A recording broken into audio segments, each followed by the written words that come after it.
I just think it's kind of interesting to look at. I hadn't noticed this. I had heard this, but I didn't see this data until someone shared it with me. Actually, Jason shared this with me. And I just want people to be aware. You know how the media and everyone has always been saying there was no evidence, there was no evidence, there was no evidence. And then what they used to back up that claim is, well, all the court cases were thrown out. Like he lost in court. He lost in court. We went through the process and lost in court. Let's just show what lose in court means here. Here's a spreadsheet. I know it's hard to read, so I'm going to read it for you. Here's a spreadsheet of presidential election lawsuits. Okay, it's a comprehensive list, I believe, pretty comprehensive list of presidential election lawsuits from 2020. And if you look, these were all of these lawsuits. If you look over here, the disposition shows what happened to the lawsuit. Dismissed, lack standing. Dismissed, lack standing. Dismissed, lack standing. Here's one that's still pending. Dismissed, no statutory basis. Some of these terms, if you look at lack standing, no statutory basis, these basically mean you don't have a right to bring the suit. So the question is, did they get to actually even present evidence to the court? Did they get to present and argue evidence, which is this column here? Again, here, maybe I'll zoom in. Did they get to present evidence? Was evidence argued? Let's just zoom down this column. No, no, no, no, no, no, no. No, no, no. No, no. No. More no. All the way to a subtotal. Here's the total of the 81 cases. How many got to argue their evidence in front of a court? Zero. Zero actually got to argue evidence. 72% of these cases alleged illegal voting, and zero got to argue their evidence. Now, I don't know. Are we supposed to have faith in this system? I don't have faith in a system like that. And I don't know how, okay, we can throw it out because you don't have Texas. You don't have standing, Texas.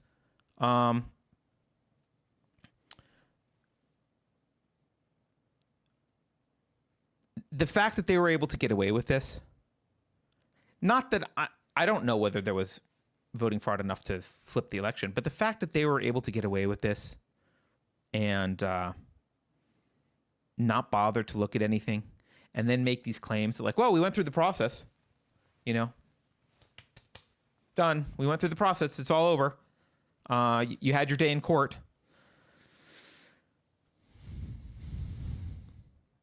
I don't know how you know this information and recover any kind of faith in the system. Yeah. Well, they didn't get to have their day in court, and that's the point. Yeah, and I think what a person on the left might say, someone who's plugged into the propaganda would say, well, you didn't have enough evidence. Even that's you not getting to have your day in court is evidence of you not even having an evidence. Like they take it as just mean. It doesn't mean they looked at the evidence and it wasn't enough. It means we've decided that this court is not going to hear your case because, for example, a lot of these means you don't have standing, right? One of them denied. I'm just looking. Denied standing. Denied. Dismissed. Lack of standing. Denied venue. We didn't like the venue. We don't think you have standing in this court for whatever reason. What are some of the other ones? Most of them are standing.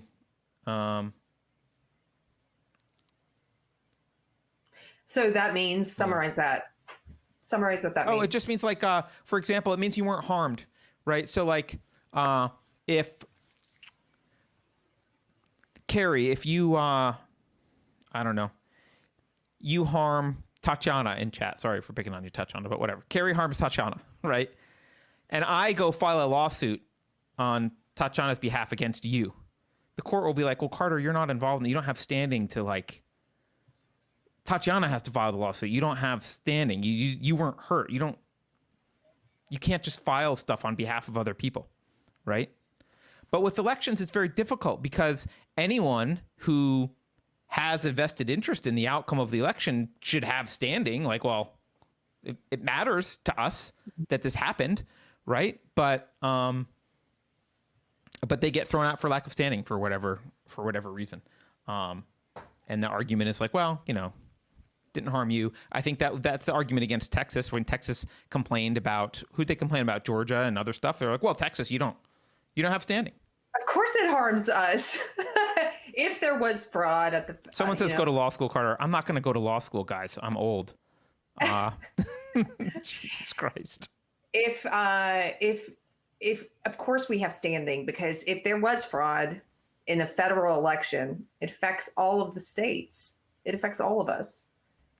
But right. Whatever. And so Guy Fawkes is the one complaining that I should go to law school. There are rules to court. Come on. Don't you believe in rules? I believe in rules isn't really a thing, but sure. Should courts have rules? Yes. Are courts sometimes biased? Yes.